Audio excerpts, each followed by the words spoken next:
Hi everybody. I've decided to carry on while I'm on a roll. I was doing some Left 4 Dead videos. I thought I'd carry on with this map maker's commentary of Deeper Down, which I stopped quite a while back. I tend to have mapping bouts. It comes in phases, and yeah, I ran out of steam at that point, I think, and now I'm sort of coming back to it. And I thought I'd finish up. So.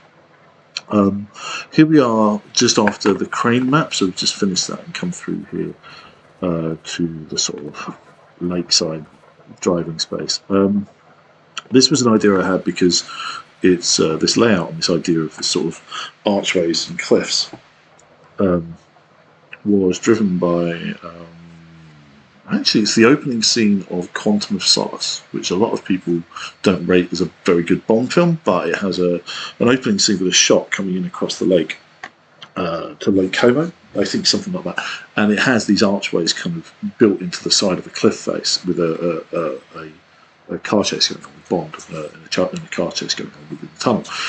And what I'd realised is when I was doing an analysis video on Half-Life 2, is the coast maps in Half-Life 2 are quite well designed because you've basically got a big chunk of water on one side and sort of cliffs on the other. So it makes you feel like you're in a world, but actually you're being sneaky and actually you're just creating almost like a tunnel effect, if you like. So that was the idea. As you can see, the road's pretty janky. It's pretty angular. Now, the thing to note as well with driving sections like this, with Deep Down, the old project, most of the driving sections that were long driving sections took place in tunnels because it's cheap, right? I don't have to build a world. This was a way of kind of building more of a world, but without actually having to spend too much time with it. So let's head on through. I'm not going to go too quickly. So I've got Alex saying a few bits just to sort of egg you on a bit to put your foot down. Lots of nice props to smash into. Some of them actually hurt you, which is bad. But there we go. And also, I really like the archways. So my friend Ed converted this archway to a model for me. As you can see, these archways here, so they're much cheaper to use in the game. And when I'm done on a full compiler like this, you get these really nice shadows. Okay. So here we are at the puzzle. There were some people that were frustrated by this who didn't understand it. Or, really struggled with this. Dad taught me how to reset the targeting system on these things. A little extra juice in the right spot, and it's on our side. Now, Alex explains what we've got to do. This is from episode 1, where Alex sort of explains the behaviour that she's got, where she can actually convert them into friendly minds. Now, if you're a Half-Life 2 player, maybe you're of the use of listening to Alex and playing stuff. There's a lot of people who played this who didn't listen to Alex at that point and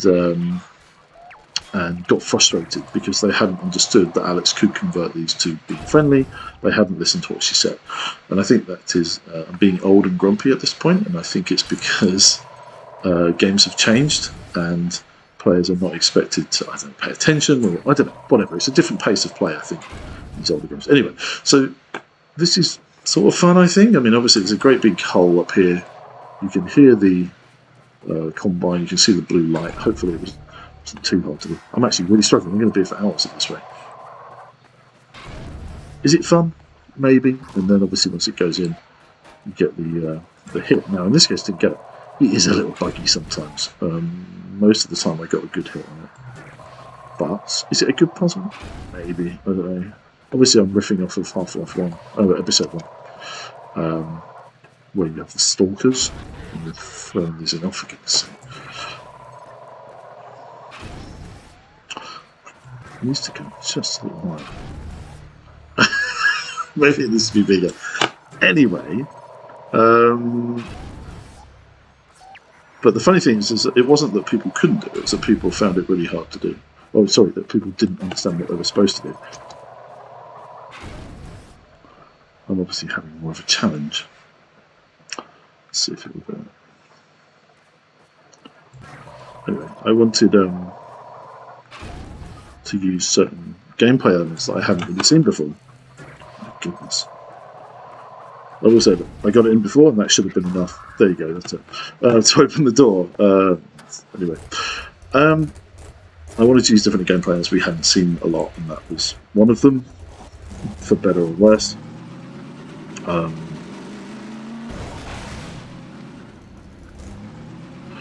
don't mind owning up to my own faults with these maps.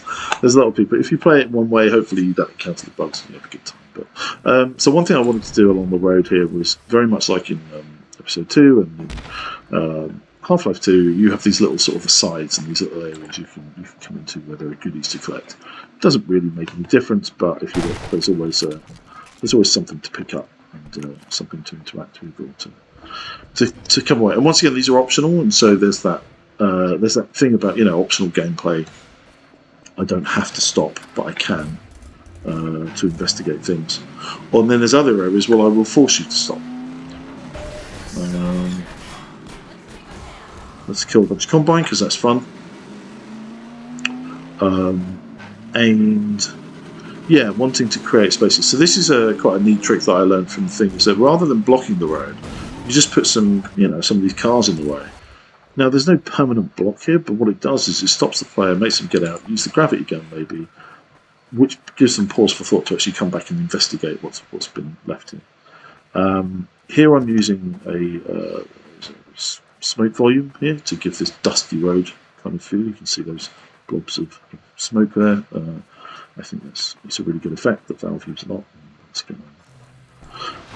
Using these maps. Now, this bit I really like of many of the areas of this mod. This is one that I'm quite happy with. Just because it's a little piece of gameplay just unto itself. That is just a little kind of adventure. So we break this here. Now, one of the problems I had here was if you wait, you actually get a nice little scene that you can see things falling up, being thrown off the thing here because there's a black cake crumble. It takes too long to turn up. I tried to make it happen quicker. It didn't because people are rushing. By the time they do that, it's already over. He's somewhere on it. It's still kind of fun. Now you're outside and you can hear the arrival of some hunters. So you get this nice hunter fight here, which I really like. And what I was doing was trying to learn from the level design of the game, where hunter areas are sort of broken up into figure of 8 spaces. So you can see we've got this space here, moves around, and once again here. Now, obviously, what you've got as well as destructible environments.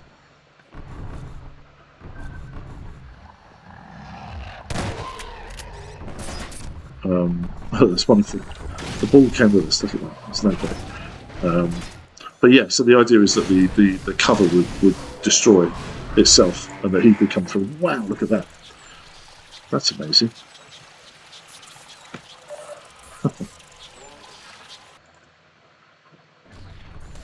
Now, thank God I did an autosave, but there you go. But there you go, that's another good example of why autosaves are so important. This is a tough fight, and I think it should be. There are people who complained that hunters didn't appear in here enough, but I think it's because they didn't explore enough. Like this fight only happens if you explore the shed, which you could say, oh shit, come on, right? What are you gonna do? There you go.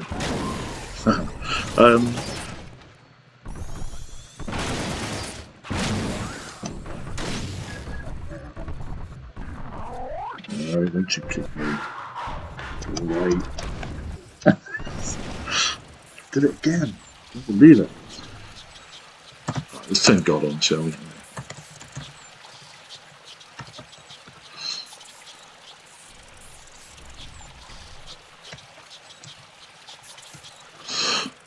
I'm too busy talking to enjoy my own map. Anyway, and so, right. Anyway, yeah, so I think hunter fights should be tough. They are considered to be a pretty tough background, but they're not like Combine next level. They are meant to be out here alone, hunting the area, finding people. So one thing that people may or may not have picked up on, which I don't think they did, is there are goodies hidden in the trees and stuff hanging above the roadway. so we can pick these things up. Now, one of the things you can pick up here or along the way is Magnum ammo. Now, there is no Magnum in the game unless, of course, you figure out this puzzle here.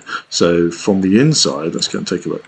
From the inside of the shack, you can see an area up here through the glass with some explosive canisters in it.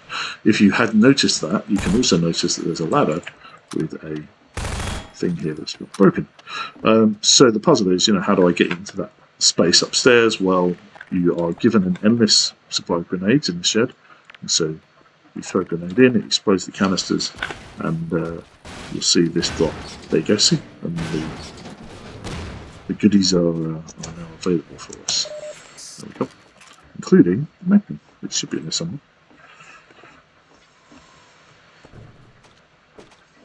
I got it. It's up there somewhere. Let's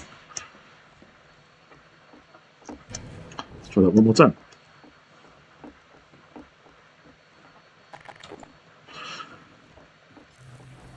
There it is. So yes, there is a Magnum in, but I like keeping the Magnum as an extra, bonus weapon, if you like.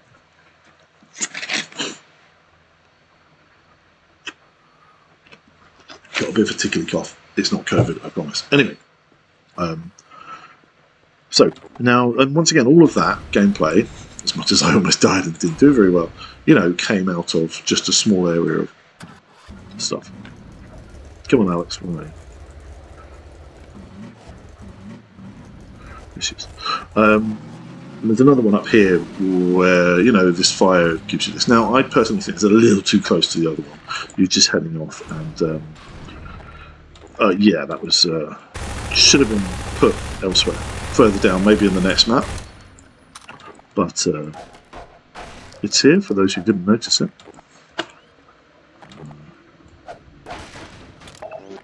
You can hear a little bit of a head crack noise here. It's just all sorts of horrors around the corner, which I quite liked. Yeah, T-Roll.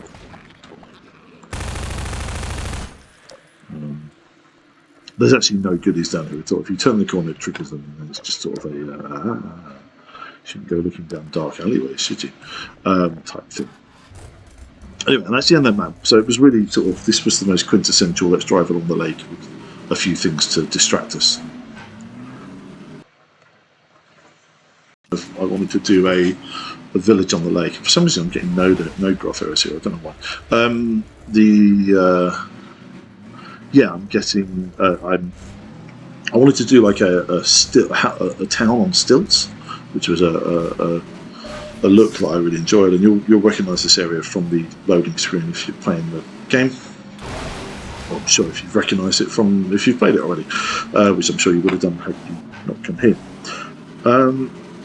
So what I wanted to do was drive all the way around it, so that even though you're not looking at it, you are getting glimpses of it, if you know what I mean, between the arches, and you sort of start to get a feel for the space. I really like the idea of a town on stilts. As I say, this kind of old dockwork area or content from the game, I think, is really cool, and I really enjoyed it. There is, I just really enjoyed building this area. That's the reason why I put it on the front, with the sunset and the reflections in the water and everything. I really enjoyed this. So this is kind of us heading off on a little aside once again. We need to get the gate open. Hopefully that's clear. But this was me trying to do a bigger world. What I should have done was aperture, and instead I went with Manco, which was kind of silly. Big aperture is at least appears in the Half-Life 2 canon, whereas Team Fortress stuff doesn't. Okay, so I think I'm actually playing that sound via a speaker at this point to, well, maybe not, but yeah, just to give you a hint that this bag goes there. Obviously I'm giving you the barrel to take care of things immediately, which is a bit naff, but it's alright. So this is when our gunship comes into play. This isn't, obviously we saw the gunship earlier, smashing into the rocks. It's not great. We saw him earlier when he was when we were in the lift, and now he's back to play. And really, there's no way to beat him in this map. He's here just to harass you, which is kind of that lesson we learned from looking at actual Half-Life maps. And once again, this is destructible scenery. What we learned from looking at actual, Half-Life games, where the chopper harasses you for a long time in Half-Life 2, as does these gunships. Don't give the player the rocket launcher immediately. Have them harassed by the thing, so that when you actually finally do beat it, it's all the sweeter when you actually take it down. Now, it doesn't really cause that much of a problem for you, but it took me a while to get Alex to be able to make it all the way through this space. So here I'm also showing you the space you're about to move into, because it's a dangerous space, so I'm just giving the player a window into what's going on. They can see there's Combine perhaps, or some explosives. There's Ed's lantern again, which is looking fantastic. And now I'm giving you some options. Maybe you want to take that forwards with us. Now here's one of those red boxes with the live grenades in it, which happens a bit quick, so I'm not sure if people register that it's one of the red crates from the beginning that have but what you've also got is some explosive canisters here as an option. So if that guy is still around, no, looks like we killed him. If they were here, I could have shot the canisters on the wall to take him out, or I could have punted the grenades at him, etc. Well, it does all happen a bit quickly, but it's really this is really fairly classic me of just fighting your way through a space. Actually, I managed to kill most of them there. Let's see, but yeah, fighting your way through a space and clearing out Combine as you go. There's another camera.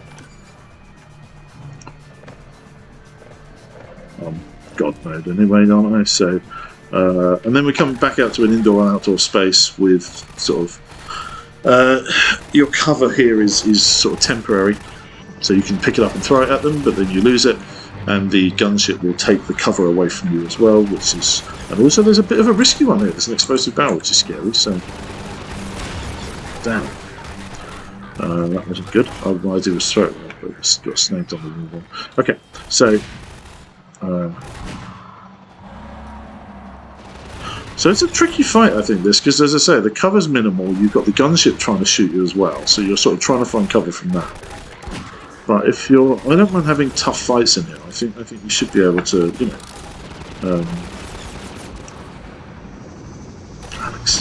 Alex is in my way. I think you should, it should be tough. We've played quite a bit of this game now, and it's time to start upping the difficulty at this point, I think.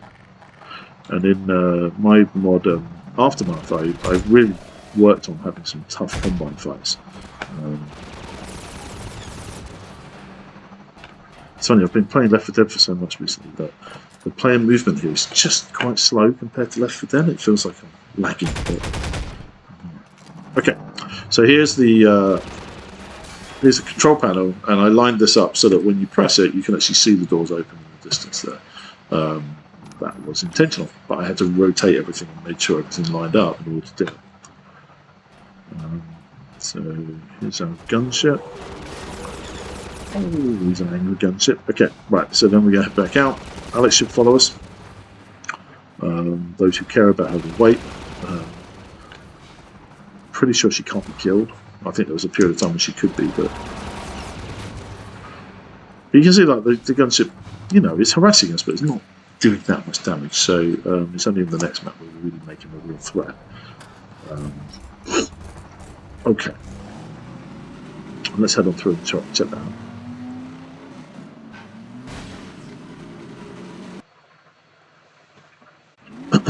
Okay, more node graphs. I think it's this version I'm playing doesn't have the map squares in. Okay, so this next section was thoroughly inspired by Mission Impossible 3. There is a section in Mission Impossible 3 where Tom Cruise is on a bridge in Florida, in the Keys, and they are trying to escort Davian back to the mainland, and they send a drone against them, and he has to defend it with a machine gun. Anyway, that was the idea, and I really liked the the way that this worked. Now this is actually quite a tough fight. I struggle with this sometimes. Luckily I've got a goblin with it, so I don't care. But I liked the temporary cover here a little. You can actually move the cover around a bit, so you can create your own cover. You can knock these cards out of the way if you need to. There's quite a lot of goodies and stuff here. But yeah, you can sort of create it. It is tough though. So this guy's going to strafe up and down or circle around. But yeah, it's really like I like the idea of the causeway being totally exposed on either side, and a really nice big open area for this fight to take place. Now, obviously, he's harassed me for a bit, but I am just giving the player rockets at this point to shoot. But I still think this is kind of a tough fight.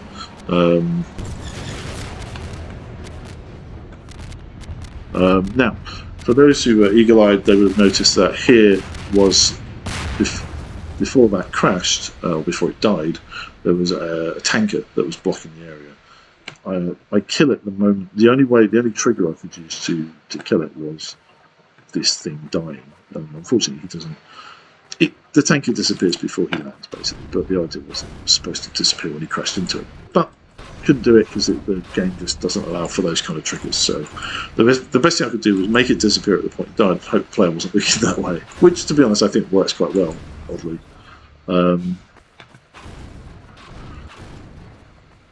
Interestingly, punting cars around with the gravity gun is really fun. It's something that I missed out of deep down that I wish I'd done, because it's actually really cool. I think there's some goodies in these crates. I'm just going to back up. There's one. Okay, so that was that map. It's quite quick, but it's quite a big space, so it deserves its own map for that fight. And now we're getting to a map which was built way before this mod ever came to life. And this map I first called Spiral because of the way you move up through it. Once we get inside. And get into the mines through here.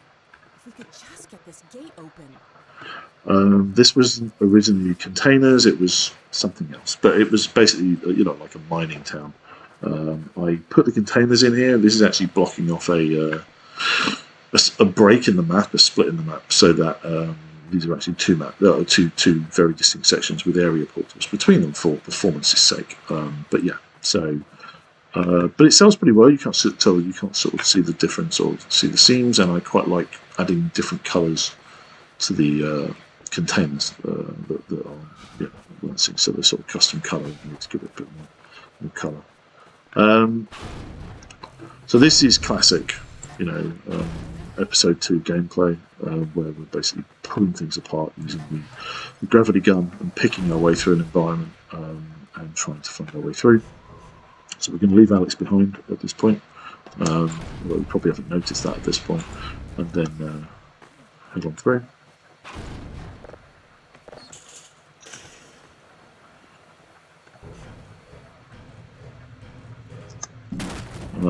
That's a point of no return. There were several points of no return there, just to keep us moving, stop us from heading back, and we're sort of committed to this space now. Okay, so I wanted to change the tone. Obviously, we're heading down into what looks like sort of mining shafts and stuff like that. So that was this corridor is quite a nice way of doing it, plus the fire barrels and stuff like that. Now, bearing in mind, fast head crab, so you're sort of here. They can't get to you, or it's not really very easily. So you've got some time to think about what you want to do. Do you want to back off and explode the barrel? Do you want to pick them off one by one? Do you want to use a crowbar and smash them through? So, okay. So I choose to do it that way, but obviously by doing that, you've then exposed yourself and blown open the doorway. So I quite like giving the player options like that, choices about what you're going to do. So this was a puzzle that I put together quite a long time ago. I built this completely independently, this puzzle. I was trying to make puzzles in Half-Life 2, and this is a classic one from other games where the platform you've gone up on, or the lift you've gone up on, has two purposes, basically. In this case, it's obviously a lift, that goes really nowhere. There's nowhere to go up here. And it takes a little while to make the connection that actually you can bring the lift back up. Because really, it's the only thing you can do. And it's amazing to me how many people took quite a long time to do it. And actually, I had people where I saw them, they kind of no-clip through the fence there because they didn't have the patience to stand and, and figure this out. So the music kicks in when you land on the other side in a sort of to make you feel kind of awesome kind of way.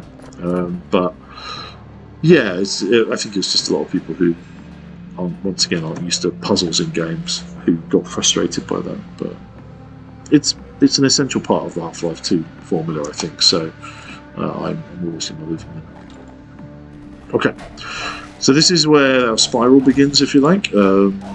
Spiraling up through the map. So we're putting in head crabs and stuff to warn the player of danger of the convoy cannon. Hopefully that works. He will. This is pretty dangerous. So the idea was that you would have, and actually this came out of the design concept that how much gameplay can I get out of one combine soldier?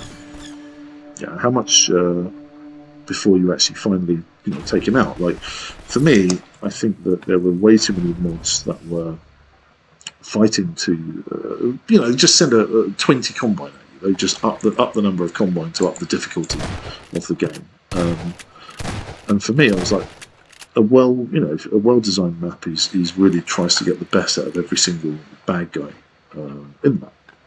So essentially, it's a zombie map. It's pretty grim, actually. I thought I'd make it pretty good. So this is supposed to be station, the thing that they were supposed to be coming to find.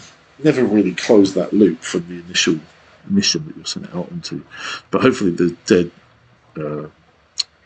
rebels kind of hint at the fact that this was a rebel base that's been taken over. So once again, they're sort of crossing. Okay, the same bad guy. Bit of a turret issue. So once again, it's distance. How do we deal with that? So we've got the spool. We could use that, or we could throw a grenade. There we go.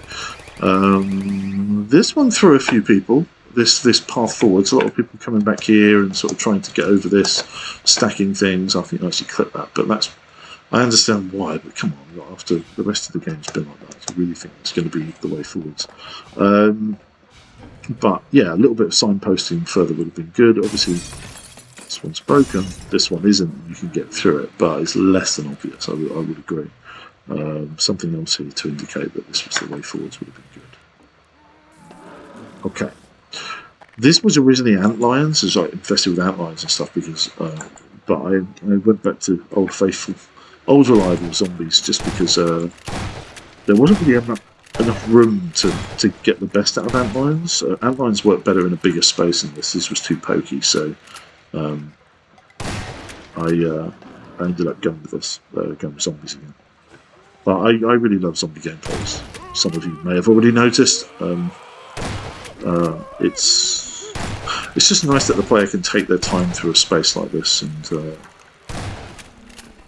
to sort of unpick it. It's like a puzzle they can unpick. I really like it. Oh, I missed it. I can't believe it. Right. Yeah, so this was where you can see this is where antlines were going to come out. Obviously.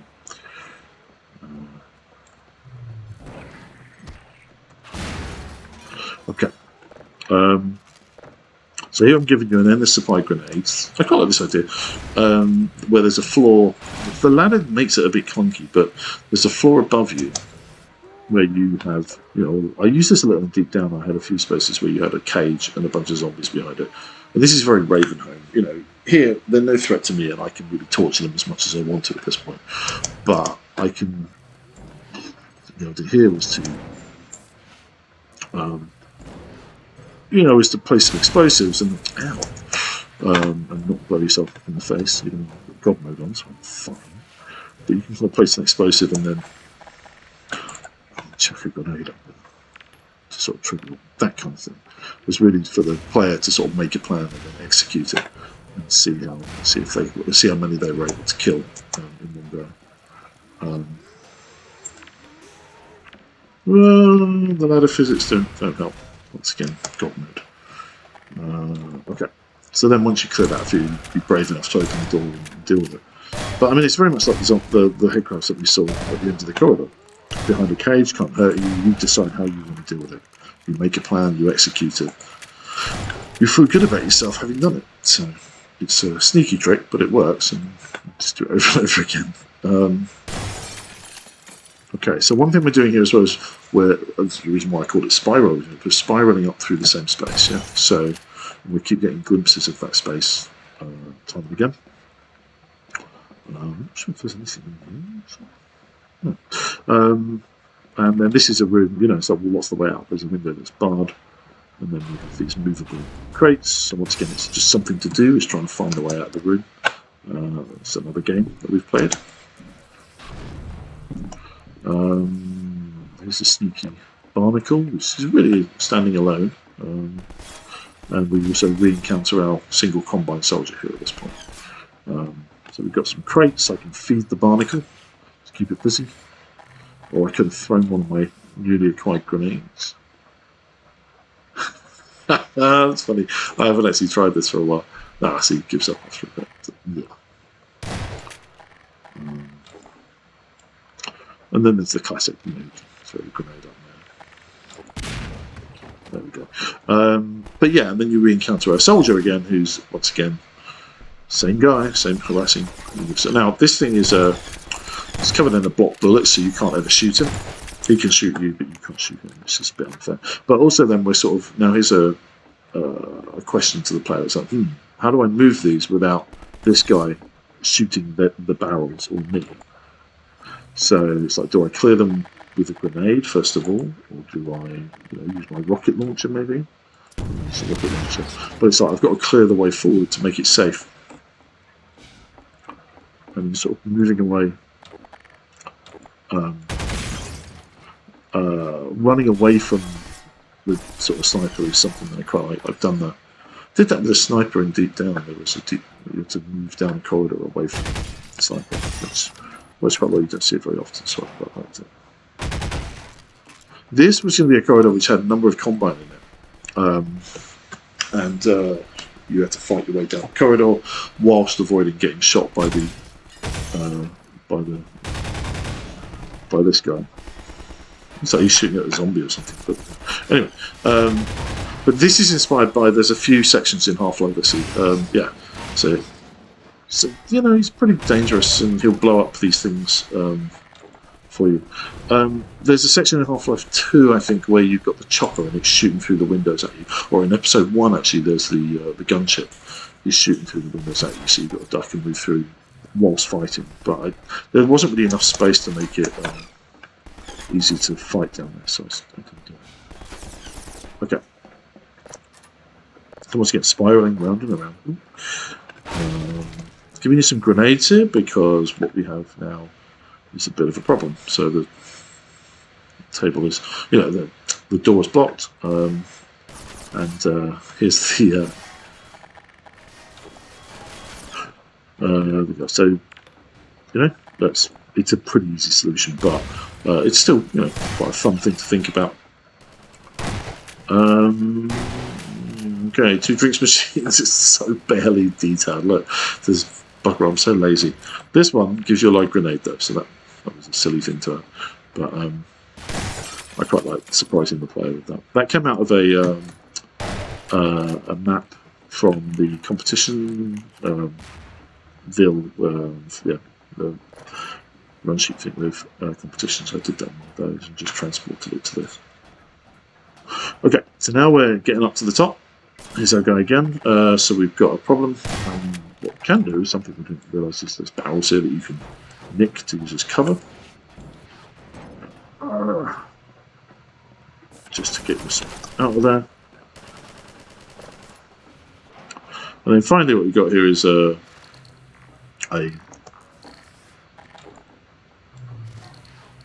of these guys. And I think there's a turret here normally. I think I might have knocked it over something, I don't know. But yeah. But you're basically blocking it and then giving so there's like a turret and No, no, maybe not. We must take it out. But yeah, the is to stop people rushing forwards, because there's a lot of that. Like you finally get there and people rush forwards. So. These were going to be a thing, and then I just put them in for something to actually interact with. They don't actually do anything. But I was going to have some stalkers in the map at one point. So this shuts down, takes us down, and essentially we're going to be doing a loop. This is very similar to Deep Down, to the area where you get access to the mines. We'll blow that up. We'll come back in a second. And then let's open this up. It opens both up, and then we're basically back to Alex and we come. That's about it. I'm going to wrap up this because it's kind of the end of the lake scene, and we're sort of into the mines in the next one. So I'm going to wrap this video up for a moment. Thanks for listening.